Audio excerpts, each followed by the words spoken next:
Dores.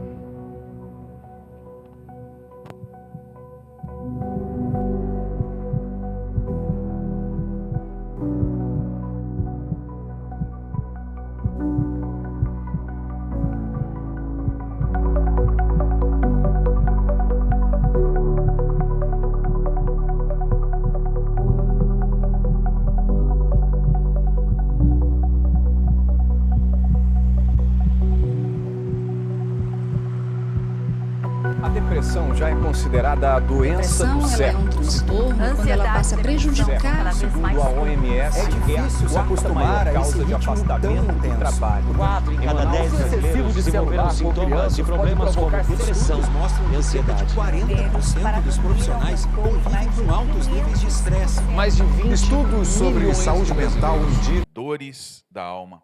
E a ideia é a gente poder entender um pouquinho qual é a resposta de Deus para o nosso coração. Qual é a resposta de Deus para o nosso sofrimento, para as dores da nossa alma.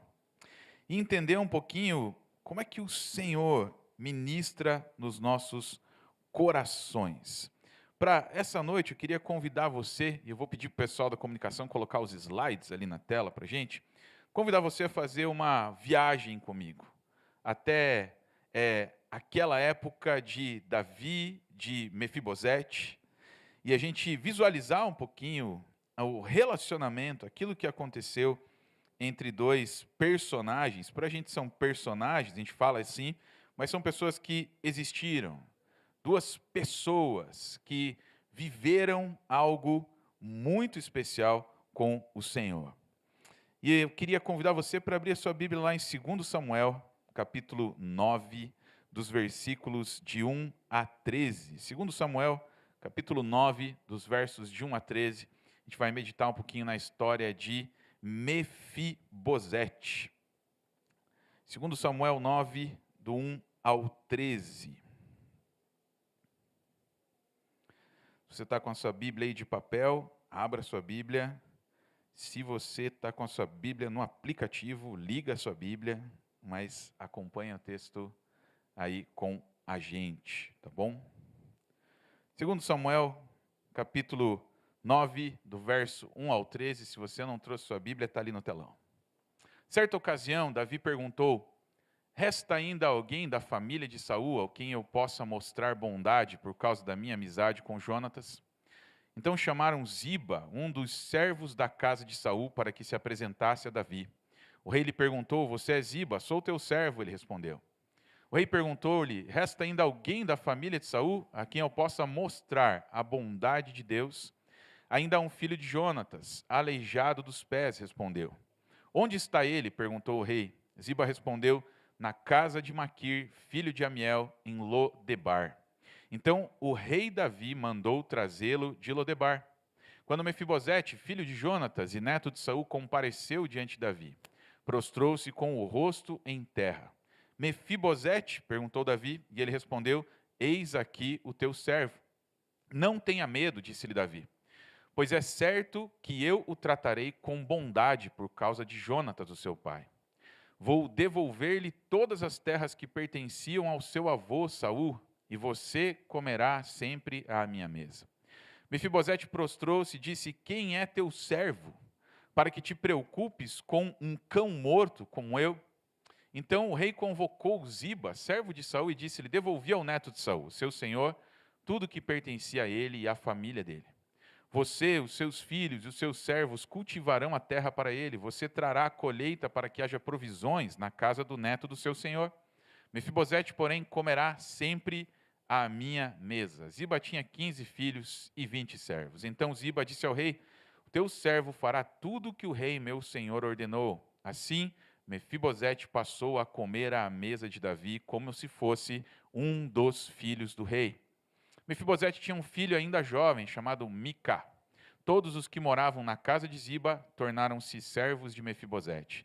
Então, Mefibosete, que era aleijado dos pés, foi morar em Jerusalém, pois passou a comer sempre à mesa do rei. Quando a gente olha para essa história, a gente tem que entender um pouquinho aquilo que faz parte da nossa vida. faz parte do nosso cotidiano, faz parte da jornada da vida, faz parte do caminho que a gente está trilhando. E a história de Mefibosete, em muitos aspectos, se parece muito com a nossa, principalmente no que se refere à questão da dor e do sofrimento. Existe uma máxima que diz o seguinte, que o sofrimento, ele é inerente ao ser humano. É impossível viver sem sofrer. E o próprio Jesus disse isso. Ele fala, olha, lá em João 16:33, eu digo isso para que, por estarem unidos comigo, vocês tenham paz. No mundo vocês vão sofrer, mas tenham coragem, eu venci o mundo. O problema é que na maioria das vezes em que a gente pensa numa vida ideal, o sofrimento não faz parte dele. A gente quer excluir de qualquer forma o sofrimento da nossa vida. E aí você pode pensar assim, puxa, eu vou tentar pensar, imaginar uma vida ideal para mim. Com certeza, o sofrimento não faz parte dela. Só que o sofrimento, ele existe. Ele é real. As aflições, sim, elas fazem parte da nossa vida, do nosso dia a dia, da nossa jornada da vida. E a gente não tem como negar isso. Quando a gente observa a vida de Mefibosete, a gente vê um homem que sofreu, mas que pôde ressignificar todo o seu sofrimento, à luz do que o rei fez a ele. E na mesa do rei, Mefibosete encontra um novo significado para viver, uma nova esperança, uma vida restaurada. E a gente começa a fazer um paralelo com a nossa vida também, pensando no seguinte, que quando Mefibosete ele foi atraído ali à mesa do rei, quando ele foi colocado para se assentar à mesa do rei, isso se parece muito com aquilo que Jesus fez com a gente. A gente começa a pensar que na mesa do rei Jesus, a gente pode encontrar alimento que cura a nossa alma, alimento que restaura a nossa vida e alimento que traz um novo significado para viver. Através da vida de Mefibosete, a gente encontra algumas lições que nos ajudarão a entender que o caminho da ressignificação da dor, do sofrimento, o caminho da restauração em nossas vidas, ela precisa passar pela mesa do rei. Quando a gente lê esse texto, a primeira lição que a gente aprende com ele é a seguinte: marcas nunca serão apagadas. As marcas da nossa vida não serão apagadas. Não tem como a gente tentar apagar aquilo que aconteceu. Quando a gente olha para a vida de Mefibosete, a gente descobre que ele foi marcado pela dor, ele foi marcado pelo medo, foi marcado pela fuga. E se a gente olhar para esses dois livros, 1º e 2º Samuel, a gente vai encontrar um pouquinho da vida deste jovem, Mefibosete, e contando um pouco da história de vida dele, quando ele era criança. E a Bíblia vai dizer o seguinte lá em 2º Samuel 4:4, olha o que aconteceu com esse rapaz quando ele era ainda uma criança. Jonatas, filho de Saul, tinha um filho aleijado dos pés. Era da idade de 5 anos, quando de Jezreel chegaram as notícias da morte de Saul e de Jonatas. Então, a sua ama o tomou e fugiu. Sucedeu que, apressando-se ela a fugir, ele caiu e ficou manco. Seu nome era Mefibosete. Quando a gente começa a ler a história desse homem, a gente descobre que ele foi marcado pela dor. O versículo não diz muito. Diz apenas o seu nome, Mefibosete. Aquilo que aconteceu, deixado cair pela sua criadora, pela sua ama e a sua deformidade, aleijado diante dos 2 pés, né? E a Bíblia toca o barco, segue adiante. Mas quando a gente olha para esse versículo, a gente começa a pensar, quem era esse menino? Por que ele teve que sair correndo? Quais foram as coisas que ele viveu? Por que a história aparece na Escritura? E a gente começa a entender que uma volta lá ao passado bíblico, era importante para a gente entender todo esse contexto. Mefibosete, como diz o texto, ele era filho de Jonatas. Jonatas era filho de Saul. Então, a gente pode fazer aqui, imaginar um reino, um reinado, um reino que tem um rei. O rei é Saul. E o rei Saul tem um filho, que é o príncipe, o Jonatas.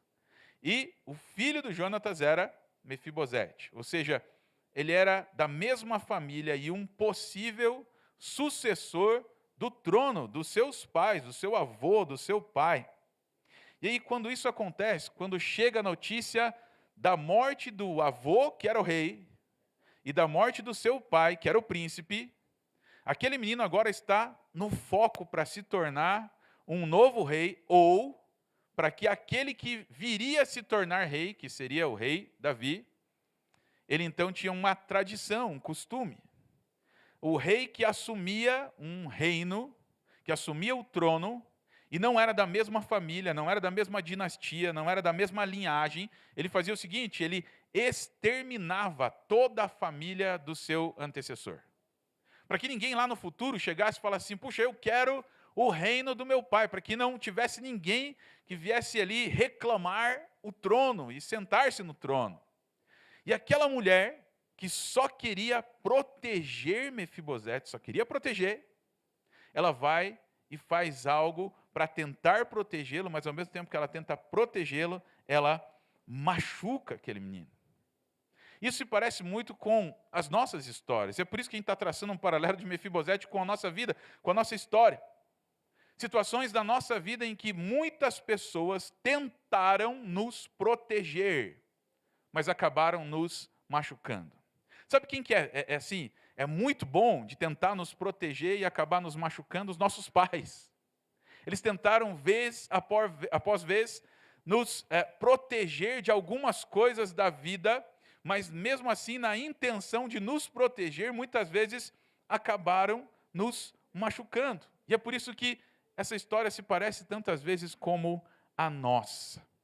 Você foi também marcado por vários tipos de quedas na sua vida. Todos nós trazemos marcas que nunca poderão ser apagadas. Imagine o desespero dessa mulher, que sabe da notícia. Morreu o rei, morreu o príncipe, e um novo rei surgirá. Vão matar o menino. Então eu vou pegar o menino e perna para quem tem. Eu vou escapar, eu vou fugir. A minha Bíblia, eu já falei isso aqui algumas vezes, ela é 3D, né? Eu não acredito que ao cair do colo da sua cuidadora, da ama, da mulher que cuidava dele, ele quebrou os 2 pés. Uma criança de 5 anos, deve ter mais ou menos essa estatura aqui. A criança não ia quebrar os 2 pés ao cair do colo de uma pessoa.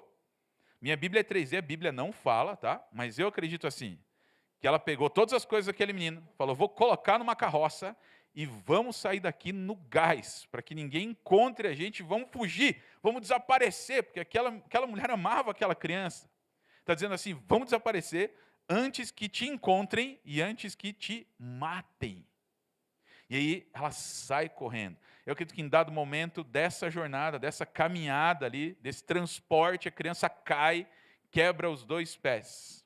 E eles não tinham a mesma tecnologia da medicina que a gente tem hoje. Vai lá fazer um raio-x, uma ressonância magnética para ver o que aconteceu. Vai para uma cirurgia, conserta os pés. Não tinha isso, não tinha nada disso. Não tinha absolutamente nada. E a criança cresce com os 2 pés quebrados. As marcas da sua vida estavam lá. E eu tenho certeza que Mefibosete, ele gostaria de ter algumas coisas na vida dele para tentar voltar ao passado, exatamente aquele momento em que tudo isso aconteceu, para dizer assim, eu vou tentar consertar. E a gente também, muitas vezes, já pensou sobre isso. Eu falei sobre isso hoje de manhã. Você conhece esse filme aqui? De Volta para o Futuro. O que fala desse filme aí? Uma máquina do tempo. E aí, eu já pensei, muitas vezes, eu confesso o meu pecado, já pensei muitas vezes em poder fazer uso de uma máquina do tempo para voltar lá em algumas cenas do meu passado e dizer assim, eu não vou permitir que isso aqui aconteça. E aí deixa eu fazer uma pesquisa de campo, assim, né? Foi só eu que já pensei numa máquina do tempo. Por favor, não me deixa sozinho nessa aqui, né? Foi só eu que já pensei na máquina do tempo? Você já pensou na máquina do tempo alguma vez? Que bom que você já pensou, né? O Cleiton fez de novo, igual de manhã. Ele falou, estou levantando as 2 mãos aqui. Já pensei muito numa máquina do tempo, né? Por quê? A gente quer olhar para as coisas da nossa vida e tentar apagar aquilo que aconteceu no passado ou consertar aquilo que aconteceu no passado, mas, infelizmente, a máquina do tempo não existe. E a gente começa a pensar no seguinte, o que eu faço então com aquilo que aconteceu? O que eu faço com a minha dor? O que eu faço com o meu sofrimento? O que eu faço com as minhas marcas? Talvez uma outra coisa que a gente gostaria de ter também é um botão, delete. Vou apagar coisas da minha história. vou selecionar determinados momentos da minha vida e vou fazer assim, vou apagar. Sabe aquele aparelhinho lá do MIB, do Homens de Preto, que eles pegam e apagam a memória recente da pessoa, assim? Tinha que ter um aparelhinho daquele, né? Para apagar algumas coisas da nossa vida, para apagar as lembranças ruins do nosso passado, deixando lá apenas as lembranças boas. Tem um botão daquele ali acoplado em algum lugar do nosso corpo aqui, que a gente pudesse selecionar a história, apertar o botão e deletar da nossa vida, né? Só que o botão de delete também não existe. E a gente fica se perguntando, o que eu faço então com a minha dor? Já que ela não será apagada. E sabe, às vezes o inimigo vai tentar usar essa frase para você, para te oprimir, é isso mesmo, para dizer, olha, aquilo que aconteceu na sua vida nunca será apagado. É verdade, não vai ser apagado. Mas aquilo que aconteceu a gente pode colocar aos pés da cruz, para que tudo isso que aconteceu, Jesus venha tratar, Jesus venha derramar o seu remédio, o seu bálsamo, aquilo que ele precisa fazer e a gente precisa deixar que ele faça. Eu gosto muito de um conceito, citei na semana passada o mesmo escritor e cito hoje de novo. O pastor David Cornfield, no seu livro Introdução à Restauração da Alma, um pastor missionário aqui no Brasil há mais de 40 anos, ele escreveu esse livro e ele dá um conceito do que é a restauração da nossa alma. O que é restauração? A gente fala, você precisa de restauração, sua casa precisa de restauração. O que é esse negócio de restauração? Ele fala, olha, restauração é a santificação da alma ferida. E ele já começa de uma forma muito interessante, porque ele está falando, olha, você foi ferido, não tem como escapar. É a santificação da alma ferida por meio de reconhecer as nossas feridas, defesas e responsabilidades. Sabe o que ele está trazendo para a gente? O caminho da restauração na minha vida começa, ele passa pelo reconhecimento de que eu tive marcas que jamais poderão ser apagadas. O reconhecimento de que eu tenho feridas, sem tentar negá-las ou maquiar a imensa dor que me causaram. E todos nós temos essas marcas. Marcas de dor, marcas de sofrimento, marcas que foram produzidas por pessoas que demandaram e sugaram, quando a sua função era nutrir e suprir. Produzidas por pessoas que nos acusaram e nos abandonaram, quando esperávamos encorajamento, quando a gente esperava lealdade dessas pessoas. Por aqueles que nos atacaram, quando a gente esperava qualquer outra coisa, inclusive de pessoas que foram colocadas por Deus lá para nos proteger. Pelos que manipularam muitas vezes, ou tentaram manipular a nossa vida, quando a missão deles era amar e servir. As nossas marcas estão lá, não podem ser negadas. Muitos vão tentar esconder as suas marcas, outros vão tentar negá-las, outros vão tentar nem olhar para as suas marcas. Mas é justamente isso, o caminho da restauração começa quando eu coloco as minhas marcas na presença de Deus. Quando eu admito aquilo que aconteceu e entrego nas mãos do Senhor para que Ele venha tratar a minha dor e a minha ferida. Sabe o que Ele faz? O que a gente faz muitas vezes no que se refere às nossas feridas da alma, do coração, diante daquilo que aconteceu? O que a gente faz? A gente olha para tudo aquilo que aconteceu e a gente varre para algum lugar, esconde, coloca debaixo do tapete, na intenção de dizer assim, olha, aquilo que aconteceu, se eu não olhar, não vai doer mais, não vai doer. Então aquilo que eu não estou vendo, não dói. Aquilo que eu não enxergo, não dói. Então deixa aí debaixo do tapete, deixa em algum ponto, deixa em alguma gaveta bagunçada da nossa vida, porque se eu não ver, não vai doer. E a gente acaba acreditando numa máxima que é terrível, que é mentirosa. Aquela máxima que diz assim, olha, o tempo cura todas as coisas. O tempo cura todas as coisas. E aí a gente vai entender o seguinte, que o tempo não cura nada. Porque ferida que não é tratada, ela inflama. Ferida que não é tratada, ela infecciona. E a gente olha para as nossas feridas e diz assim, deixa lá, eu não quero mexer. Por quê? Porque dói. Mas, ao mesmo tempo que dói, quando a gente trata, ela é curada. Aquilo que muitas vezes está aberto, espirrando sangue, um monte de gente que não tem nada a ver com a sua vida, nem com a sua história, e o quanto isso é terrível para cada um de nós, quanto isso é terrível para a nossa vida, porque a gente sabe que quando a gente coloca a cabeça no travesseiro, as dores continuam lá, elas não foram resolvidas, porque a gente não quer tratar. Um outro escritor chamado John Eldredge, ele diz o seguinte: não tem cura onde não tem ferida. Parece tão óbvio essa frase, não tem cura onde não tem ferida. Sabe o que ele está querendo dizer? Que não tem cura onde nem você admite que tem ferida. Como é que Deus vai te curar de algo que nem você admite que aconteceu? Como é que Deus vai te curar de algo que você não tem coragem nem de tirar debaixo do tapete e colocar na presença de Deus? Quando a gente permite que o Senhor trate das nossas feridas.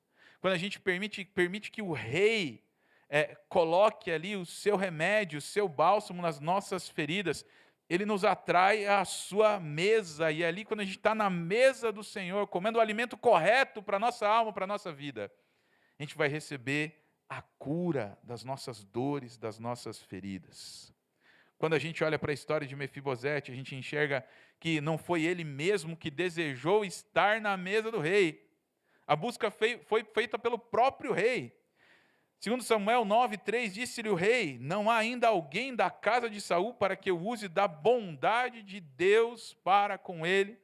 Ele tinha consciência que aquilo que ele estava fazendo para Mefibosete não era só uma coisa dele mesmo, ou do pacto que ele tinha com Jonatas, seu amigo, dizendo: olha, se eu morrer, você cuida da minha família. Olha, mas Jonatas dizendo para ele: se eu morrer, você cuida da minha família. Tinha um pacto entre os dois, mas independente do pacto, ele tem consciência que ao buscar Mefibosete, ele está usando da bondade de Deus para com a vida dele. Sabe, o maior interessado em te curar não é você mesmo. O maior interessado em derramar cura no seu coração não é você mesmo. O maior interessado em derramar cura no seu coração é o próprio Deus. Salmo 147:3 vai dizer isso: Ele cura os quebrantados de coração e sara-lhes as feridas. Mas precisa estar com o coração quebrantado e dizendo e colocando na presença dele: aqui estão as minhas feridas, aqui estão as minhas dores. Segunda coisa que a gente aprende com esse texto é que marcas ruins, quando a gente permite que nos conduzam, a gente vai chegar em lugares sem vida. Quando permitimos que as nossas marcas ruins nos conduzam, nós chegaremos a lugares sem vida. Quando a gente olha para a história de Mefibosete, para as coisas que as outras pessoas lhe impuseram, Mefibosete tem medo. Medo de morrer, uma vez que ele era o sucessor ao trono. Medo do preconceito, uma vez agora que ele não podia andar. Ele era uma pessoa com deficiência. E naquela época, tal pessoa era considerada inválida. A sociedade da época valorizava a perfeição, valorizava aqueles que podiam ir à guerra, serem bravos guerreiros. Mefibosete não podia vivenciar nada disso.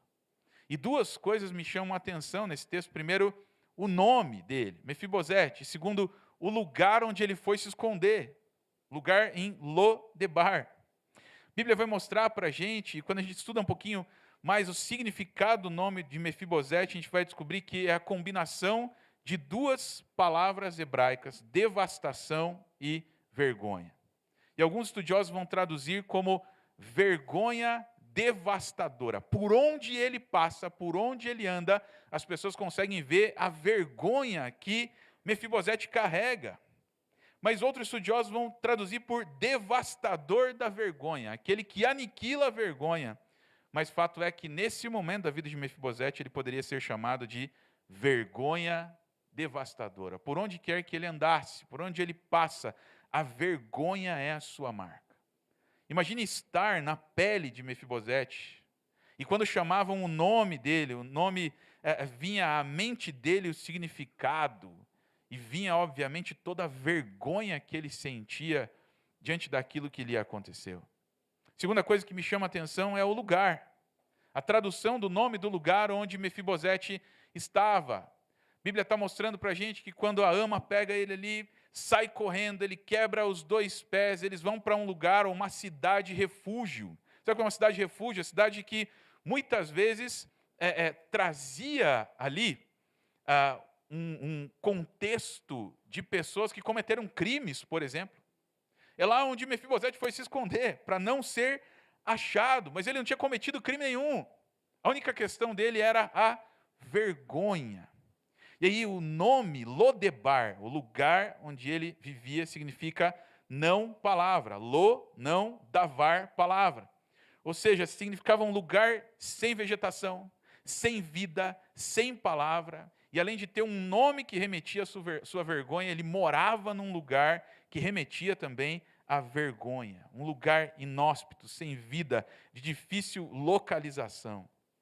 Alguns estudiosos chegam a pensar que nesse lugar que Mefibosete estava, ele foi tentar se esconder para apagar a sua vergonha. Quando eu olho para essas duas coisas, a tradução e o lugar, eu entendo que as marcas de Mefibosete conduziram aquele homem a um lugar sem vida. Ele mesmo pergunta a Davi, olha o que ele pergunta a Davi, quando ele chega na presença do rei, então se inclinou e disse, quem é o teu servo para teres olhado para um cão morto, tal como eu? Olha o conceito que ele tem de si mesmo, eu sou um cão morto, como é que alguém pode ter me chamado à presença do rei? Eu não tenho nada para dar, eu não tenho nada para entregar, eu sou um homem que é a personificação de uma vergonha, isso que ele entende que ele é. Sabe, muitas vezes isso pode se aplicar à nossa vida também. Quando eu permito que as minhas marcas ruins me conduzam, eu vou ser dirigido a lugares sem vida. Quer fazer um exercício disso? Se a gente tentar lembrar de situações em que a gente, num momento de quietude, foi visitado pelas nossas marcas, pela história de vida, para onde é que essas lembranças te levam? Quando você imagina, quando você pensa. Aquilo que aconteceu na sua vida, que trouxe muita dor, que trouxe muito sofrimento, quando vem à sua mente, ao seu coração, para onde que essas coisas te levam, se elas não estiverem tratadas? Elas te levam para lugares sem vida. Para um painel de dor, para um painel de coisas que eu deveria me esforçar para esquecer, mas na realidade, quando a gente não trata, elas são ressaltadas, levando-me para um lugar sem esperança, sem esperança. E tudo isso é potencializado quando a gente adiciona um fator, tudo isso que a gente está falando aqui. A gente vai entender que tem algumas pessoas que nos conhecem muito bem, né? Tem pessoas que nos conhecem muito bem. Os nossos amigos de verdade, nos conhecem muito bem, nos conhecem até pelo olhar, nos conhecem até pela voz. Eu tenho amigos que eu sei pela voz se estão bem ou não estão bem, a gente já sabe, pelo olhar. Amigos nos conhecem muito bem, mas tem pessoas que nos conhecem mais do que os amigos, são os nossos pais, né? A minha mãe me conhece só pela voz ao telefone também, para saber se eu estou bem, se eu não estou bem. Nossos pais nos conhecem muito bem. Se você é casado, tem alguém que te conhece melhor do que os seus amigos e melhor do que os seus pais, que é o seu cônjuge. Ele sabe exatamente aquilo que você vai fazer e aquilo que você não vai fazer. Mas tem uma pessoa que nos conhece melhor que os nossos amigos, que os nossos pais e que os nossos cônjuges. A gente vai pensar, Deus nos conhece muito bem e é o ser que mais nos conhece. Mas uma pessoa que nos conhece muito bem é o diabo. É o diabo. O diabo nos conhece muito bem. E, infelizmente, o inimigo das nossas almas, ele nos conhece muito bem. Não mais do que nós mesmos e do que Deus, mas ele nos conhece. E esse inimigo invisível, ele sabe exatamente onde nos atacar. Ele conhece os nossos pontos fracos em que podemos ser tentados. E ele é mestre em jogar xadrez com a nossa vida e ele não tem pressa para fazer a jogada. Ele sabe que quando a gente baixa a guarda, é hora de atacar e não espere que o diabo jogue limpo, porque ele não vai jogar limpo. O escritor Max Lucado, falando do inimigo, da maneira como ele age, ele disse assim certa vez, o diabo, ele é o mestre do alçapão e autor dos momentos de fraquezas, espreita até o momento em que você está de costas. Espera suas defesas fraquejarem, aguarda pelo momento em que o gongo bate e você está se dirigindo ao seu corner para descansar. E aí, caso a gente não esteja atento ao seu ataque, o seu golpe pode ser fulminante. O diabo está levando a sério o ministério dele, roubar, matar e destruir. Sabe o que o diabo está esperando? Apenas uma brecha, um momento que você está lá de quietude, e ele joga novamente a lembrança da dor e do sofrimento para te levar automaticamente para um lugar sem vida. E ele não precisa de muito, ele precisa apenas de uma chance. E a missão dele consiste em deixar claro aquilo que é ruim para nós. Ele sabe que existem gatilhos na nossa alma que, depois de iniciados, nos levarão a lugares sem vida. Ele sabe, ele tem apenas uma ignição, ele só tem ignição, mais nada. Então ele joga lá aquela lembrança daquilo que aconteceu, que foi extremamente ruim. Ele joga e sai. E todas as outras engrenagens são giradas por nós mesmos. Ele já foi embora. Mas as engrenagens continuam girando dentro do nosso coração, nos levando de novo para a dor, para o ressentimento, para a mágoa, para tudo aquilo que é sem vida. E ele só inicia o processo. E o restante ele deixa a cargo de nós mesmos. E aí, as engrenagens giram para muitas vezes nós nos sentirmos culpados. Tem muitas pessoas que a sua culpa os dominam. E tais pessoas passam a vida inteira fugindo do remorso, ocultando a vergonha, assim como Mefibosete fazia. Pessoas que são manipuladas pelas suas lembranças. E elas permitem que o seu passado controle o seu futuro. A gente é produto, sim, do nosso passado. Mas não temos de ser prisioneiros do nosso passado. E o propósito da sua vida, o propósito de Deus na sua vida, não é restringido pelo seu passado. Sabe por quê? A Bíblia vai mostrar para a gente que Deus tornou um assassino chamado Moisés em um líder. Deus tornou um covarde chamado Gideão em um líder, num herói. Deus transforma a vida de um homem esquecido num lugar sem vida, Mefibosete, mesmo que sem direito ao trono, ele começa a viver como um dos filhos do rei, ele se assenta à mesa do rei. Muitas pessoas são dirigidas pelo rancor e pela raiva, elas se agarram às mágoas, sem que consigam superá-las. O inimigo vai lá e joga de novo aquela mágoa, e as engrenagens começam a girar. E ao invés de aliviarem a sua dor através do perdão, eles ficam revivendo a dor continuamente na sua mente. Ressentimento, como a gente já falou aqui certa vez, é como tomar veneno e esperar que uma pessoa morra. A pessoa te fez algo lá, você toma o veneno, mas você fica esperando que o outro morra. E aí você está olhando para aquela pessoa e talvez você fale assim, olha, diante daquilo que aconteceu, aquele miserável que me fez isso, precisa morrer, né? A gente olha para aquela pessoa e fala assim, morre miserável, né? Só que o veneno está aqui, dentro de você, ele nem sabe que ele te machucou. Agora o rancor machuca muito mais a você do que a pessoa que trouxe tal ferida para a tua vida. Aqueles que magoaram você não podem mais continuar a te machucar, a menos que você se agarre à dor através do rancor.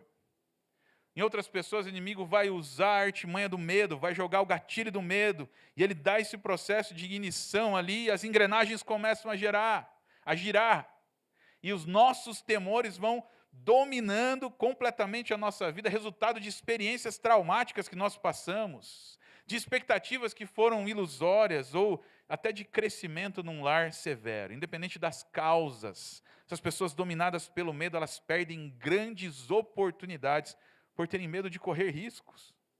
Por outro lado, a maioria dos medos que nós sentimos são medos irreais. A gente falou um pouquinho na semana passada de coisas que nunca acontecerão de fato. 80% das coisas que a gente projeta na nossa mente com relação ao medo nunca vão acontecer. Mefibosete, ele se refugia lá em Lodebar justamente porque ele foi dominado pelo medo. E o medo é a imposição, a autoimposição de uma prisão, de um cárcere. A Bíblia vai dizer lá em 1 João 4,18, no amor não existe medo, antes o perfeito amor lança fora o medo. Ora, o medo produz tormento, logo aquele que teme não é aperfeiçoado no amor. Sabe o que acontece quando Mefibosete chega à mesa do rei? Com relação ao seu passado, O que mudou no seu passado quando ele se assenta na mesa do rei? Nada. Nada mudou. Ele continuava sendo aquele menino de 5 anos que quando a ama leva ele embora, ele cai e quebra as 2 pernas. Nada do seu passado foi modificado, mas agora, na mesa do rei, ele podia desfrutar da companhia do rei. Ele podia desfrutar do alimento do rei. Ele poderia desfrutar da companhia da família do rei. E tal coisa fez com que o seu passado pudesse ser ressignificado diante de tudo aquilo que o rei fez para ele. Da bondade de Deus manifesta para a vida dele através de Davi. E a gente começa a pensar o seguinte: quais são as coisas que você precisa ressignificar na sua vida? A gente nunca vai conseguir se esquecer delas. Mas Cristo dá um novo significado a elas, fazendo com que a gente possa olhar para as marcas ruins da nossa história sem dor. Sabe como é que a gente entende a cura de Deus no coração humano? Quando a gente consegue olhar para as coisas ruins que aconteceram com a gente, para as marcas da dor e do sofrimento e dizer: eu posso olhar para isso, à luz do que Cristo fez por mim na cruz do Calvário, e as coisas que agora eu enxergo não doem mais. E é por isso que a terceira e última lição que a gente aprende nesse texto é o seguinte: que as marcas de Deus na nossa vida, elas nos conduzirão à mesa do rei. As marcas de Deus na nossa vida vai fazer com que a gente venha chegar à mesa do rei. E aí a gente tem uma escolha diante de nós. A gente pode permitir que a dor continue moldando e direcionando a nossa vida, ou a gente tem uma escolha de colocar tudo isso nas mãos de Deus e permitir que Ele cure o nosso coração, e assim a gente começa a se assentar na mesa do rei. A vida de Mefibosete é uma das melhores analogias do que Cristo fez na nossa vida. A Bíblia vai dizer em 2 Samuel 9:11, disse Ziba ao rei: segundo tudo quanto meu senhor o rei manda a seu servo, assim o fará. Comeu, pois, Mefibosete à mesa de Davi como um dos filhos do rei. Tinha Mefibosete um filho pequeno, cujo nome era Mica. Todos quantos moravam em casa de Ziba eram servos de Mefibosete. Morava Mefibosete em Jerusalém, porquanto comia sempre à mesa do rei. Mefibosete, comparado com a nossa vida, vai lembrar para a gente que na mesa do rei Jesus, as nossas dores foram ressignificadas à luz do que o Espírito Santo fez e pode fazer no nosso coração, nos dando nova vida, regeneração, perdão dos nossos pecados através do sangue de Jesus. E esse sangue que um dia veio sobre a nossa vida traz salvação. E além de tudo aquilo que Cristo fez na nossa vida, que já é demais, que eu não posso pagar, que eu não posso comprar, quando eu olho para tudo aquilo que Jesus fez, eu descubro algo na sua palavra que é ainda melhor. Diante das nossas dores, diante dos nossos sofrimentos, diante das nossas marcas, diante de tudo aquilo que aconteceu, Ele não despreza você, Ele ainda quer usar a sua vida para a glória dEle. E apesar de nós mesmos, apesar de quem nós fomos, mas agora somos em Cristo Jesus, Ele vai olhar para as nossas dores e não vai desperdiçar uma dor. Ele não vai desperdiçar uma dor. Sabe o que a gente pode pensar aqui em tudo isso? A gente olha para as marcas da nossa vida e pensa assim: por que Deus permitiu que isso acontecesse? Por que Deus não interviu? Por que Deus não foi lá e colocou a sua mão para que aquilo não acontecesse? Afinal de contas, a gente vai entender que Deus é bom, então por que Ele permitiu tudo isso na nossa vida? Sabe, tem coisas em nós e que aconteceram em nós que nunca vão ser respondidas. Sabe por quê? Porque você é criatura e não criador. Muitas vezes na nossa vida a gente vai agir como criatura, ou como criador, perdão, dizendo assim: Eu quero respostas. Eu preciso de respostas. Eu preciso entender. Eu preciso que Deus me esclareça. Igual eu vi uma pessoa falar certa vez, eu vou encostar Deus na parede. Eu vou inquirir dele as coisas que eu preciso saber. E eu vou dizer, você nunca vai conseguir encostar Deus na parede. Ele é soberano.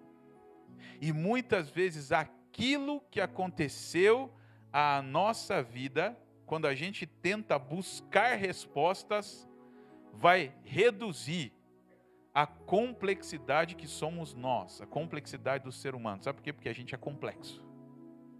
E as coisas que aconteceram na nossa vida não foram fruto de um fatalismo de Deus, no sentido assim, Deus quis que você passasse por isso. Tudo aquilo que aconteceu na sua vida, Deus quis que acontecesse. Não, claro que não. Principalmente quando a gente é criança. Quando a gente é criança. A maior parte da minha dor, do meu sofrimento aconteceu quando eu era criança. Criança não tem domínio nenhum, não tem como ser o autor da vida, pegar o volante da sua vida ali e começar a viver de uma forma que lhe dá na telha, na forma como ele entende. Ele não tem poder para fazer isso, porque uma criança ela está sendo conduzida e muitas vezes os pecados daquelas outras pessoas que estão ali ao seu redor vão atingir a sua vida, porque aquelas pessoas que naquele momento foram os nossos cuidadores, foram a nossa ama, muitas vezes na tentativa de nos proteger, nos machucarem. Deixa eu dizer, Deus não planejou isso. Deus colocou assim, dizendo, olha, eu quero que meu filho sofra. Eu quero que isso aqui aconteça na sua vida. Deus não é assim.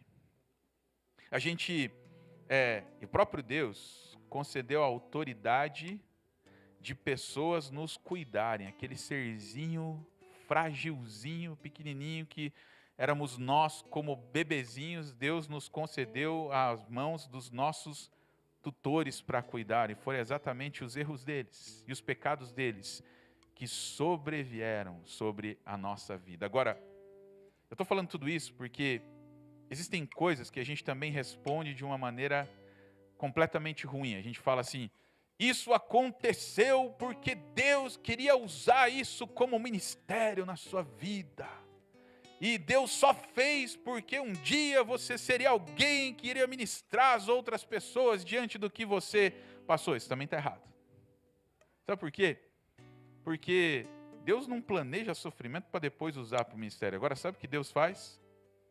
A partir do momento que tudo isso aconteceu na sua vida, Deus, quando você se entrega para Ele, não desperdiça nem as coisas ruins que aconteceram em você, para usar a sua vida para a glória dEle.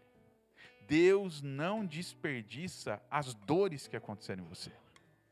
Deus não desperdiça as marcas que aconteceram em você. E uma vez que você se entrega, Ele fala, eu vou usar até as marcas ruins para fazer você, por onde quer que você ande ou passe, para que as pessoas vejam a minha glória na sua vida. E sabe, algo que eu vi como ilustração, que ministrou ao meu coração nessa semana, foi isso aqui, algo simples, que é o kintsugi. Sabe o que é isso? Isso aí é um vaso que é restaurado com ouro e com prata. Uma técnica japonesa de restaurar aquilo que foi quebrado com ouro e com prata. E ao invés de falar assim, quebrou, vou jogar no lixo e vou comprar um novo, eles falam, quebrou, mas isso aqui tem um valor sentimental e eu vou reconstruir com ouro e com prata. E a ideia aqui não é esconder as imperfeições do vaso, pelo contrário, é fazer com que as imperfeições sejam mostradas como algo bonito. Sabe o que a gente quer fazer na nossa vida? Muitas vezes a gente quer esconder as nossas imperfeições.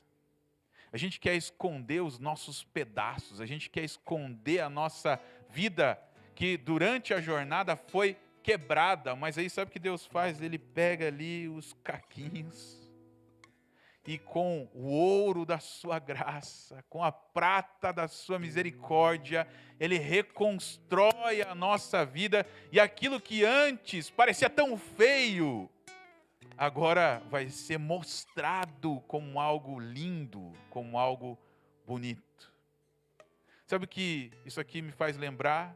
A prata e o ouro ali na restauração do vaso faz a gente se lembrar das nossas cicatrizes. Já parou para pensar nas cicatrizes? Aquilo ali parece uma cicatriz.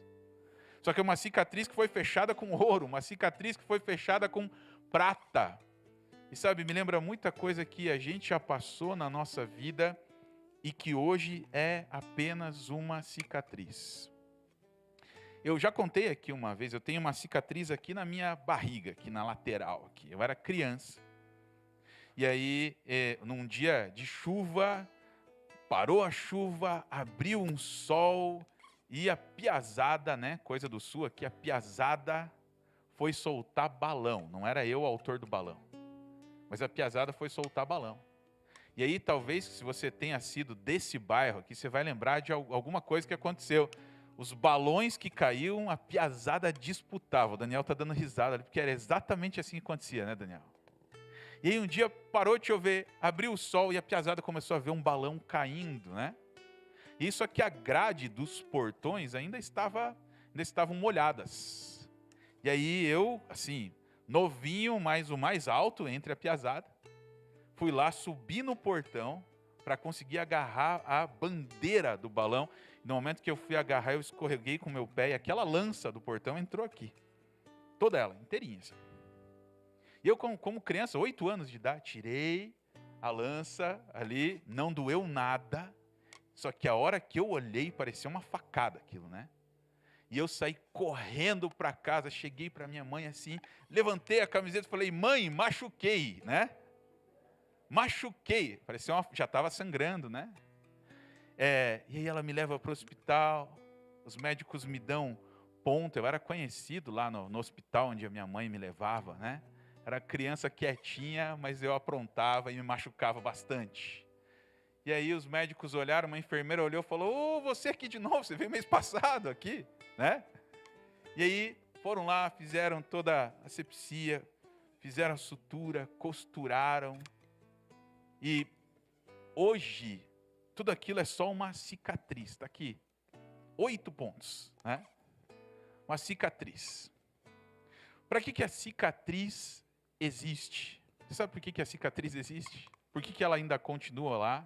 Hoje tem métodos para você tirar, né, a cicatriz, tentar maquiar a cicatriz para que ela não apareça tanto, mas a cicatriz está ali para dizer que aquilo de fato aconteceu, que cortou, que doeu, que sangrou, mas hoje é apenas uma cicatriz.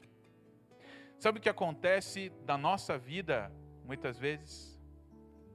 A gente tem várias marcas, várias feridas, algumas delas estão abertas, e eu quero te encorajar a colocar essas feridas nas mãos de Deus hoje, e não sair daqui sem essa oportunidade de pensar naquilo que Deus quer fazer no seu coração, na sua vida, derramando cura sobre as suas feridas, para que um dia elas sejam apenas cicatrizes.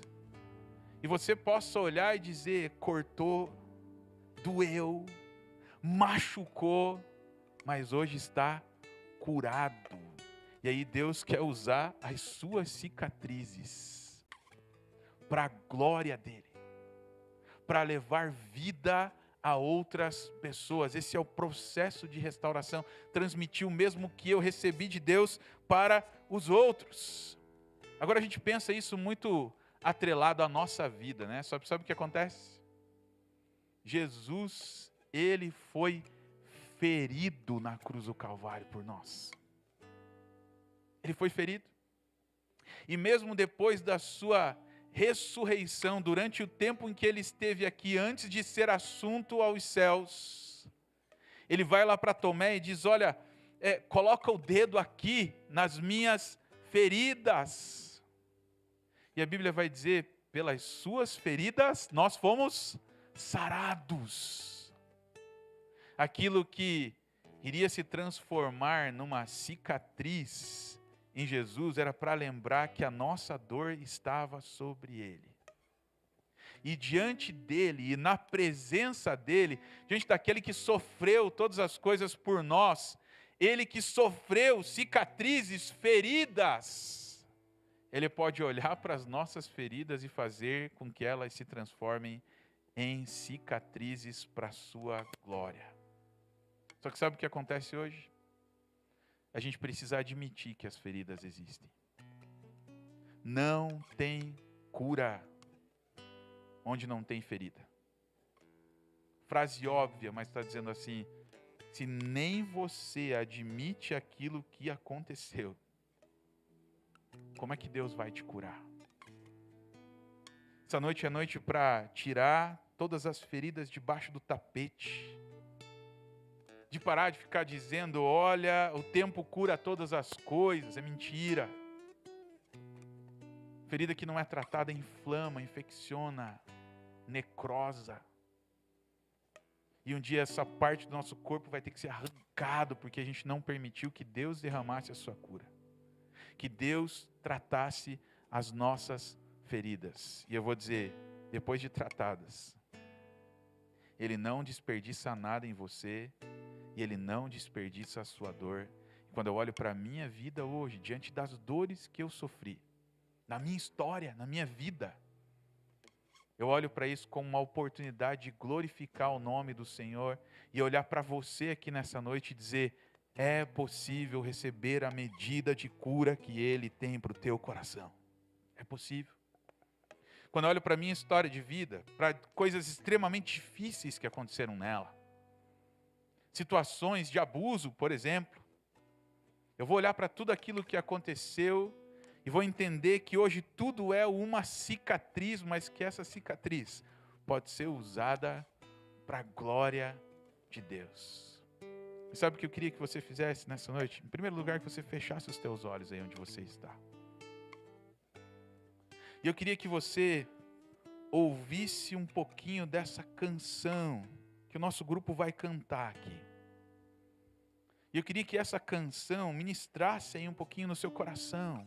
A letra dela dizendo, olha, o Senhor é o abrigo para a sua vida, para a sua alma. E eu queria que de olhos fechados você pudesse escutar um pouquinho dessa canção e permitir que ela ministre no seu coração e na sua vida.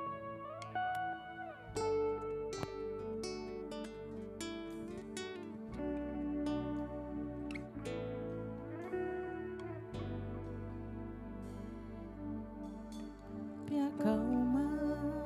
acalma, enquanto aflito estou no mar. Me ensina a viver essa paz que encontro em Ti.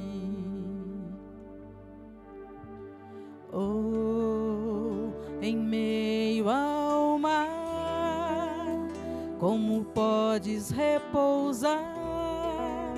Quero estar neste lugar. Oh, em meio ao mar, sei que existe um lugar, o meu lar para descansar.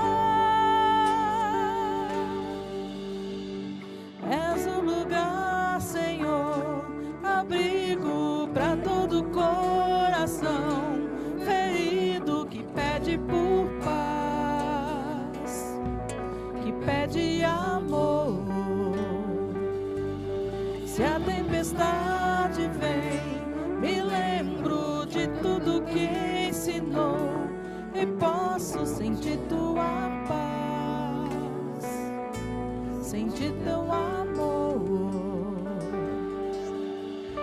Ele é o abrigo para o coração ferido. Salmo 147:3, Ele cura os quebrantados de coração e sara-lhes as feridas. Se você tem feridas ainda abertas para entregar para o Senhor nessa noite, Eu queria te convidar a ficar de pé onde você está, sem medo, sem vergonha, porque aqui é o lugar da ambiência da casa do Pai, onde a gente pode colocar tudo na presença dele. Aqui você está protegido por essa presença. E o fato de eu pedir para você se colocar de pé, sabe por quê? É para que você mesmo admita que essas coisas estão no teu coração. Chega de viver com o coração pesado como você está vivendo até agora. Coloque as suas feridas nas mãos do Senhor. E aí o ficar de pé é justamente para isso, para dizer: Senhor, eu quero, e mais do que querer, eu preciso te entregar. Eu preciso te entregar as minhas feridas. Eu preciso entregar para o Senhor. E eu queria orar junto com você. Pai querido, obrigado por essa noite, obrigado pela tua palavra que ministra ao nosso coração. Aqui há pessoas, Pai, que estão de pé, buscando no Senhor o abrigo para um coração que está ferido, Pai. E no nome de Jesus, Pai querido, eu quero pedir que o Senhor visite essa vida e esse coração, traga a medida de cura do Senhor, Pai, para o coração dessa pessoa. Pai, em nome de Jesus, visita as dores, visita as feridas que ainda estão abertas, derrama o teu remédio, o teu bálsamo, para que essas feridas comecem a ser curadas, Pai, a ponto de um dia se transformarem apenas em cicatrizes, que revelam sim o que aconteceu, mas que revelam também que essas feridas foram fechadas e saradas para a tua glória, Pai. Abençoa cada coração aqui nessa noite, traz os teus braços fortes, que os abracem, Pai querido, nesse momento, trazendo a tua cura, trazendo, Pai, teu remédio, trazendo o refrigério da tua presença. E assim nós oramos, em nome de Jesus. Amém, amém. Vou pedir para você ficar de pé aí onde você está. A gente vai cantar essa canção aqui inteira.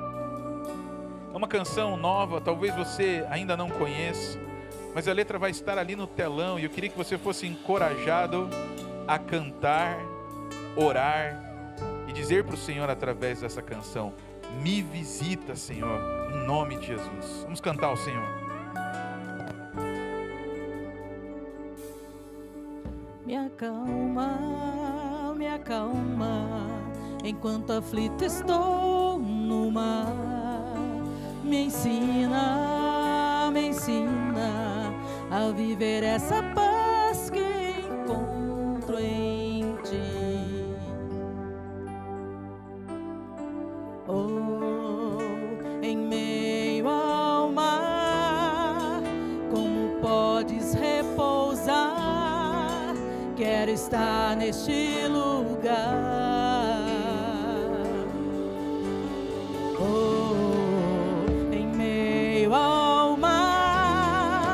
Sei que existe um lugar, o meu lar para descansar. És um lugar, Senhor, abrigo para todo coração ferido que pede por paz, que pede amor. Se a tempestade vem, me lembro de tudo que ensinou e posso sentir tua paz, sentir teu amor.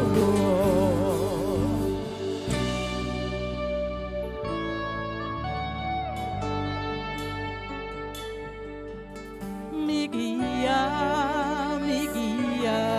enquanto eu caminho aqui. E se eu falhar, me levanta com sua graça linda que insiste em mim. Oh, em meio ao mar, como podes repousar? Quero estar neste lugar.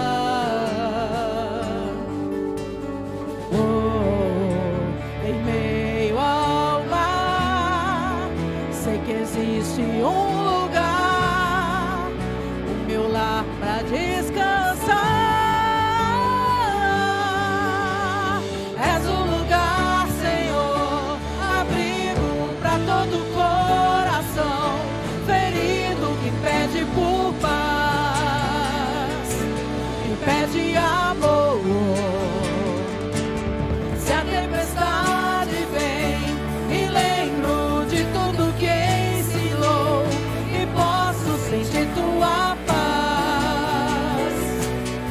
sente teu amor. És um lugar, Senhor, abrigo para todo coração ferido que pede por paz, que pede amor. Se a tempestade vem, me lembro de tudo que ensinou e posso sentir tua paz, sentir teu amor.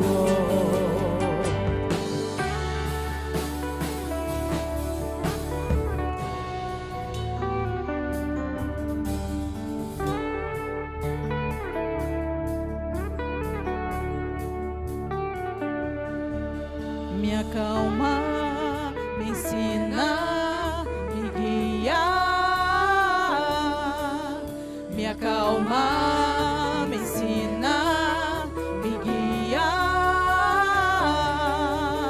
Me acalma, me ensina, me guia. Me acalma, me ensina, me guia.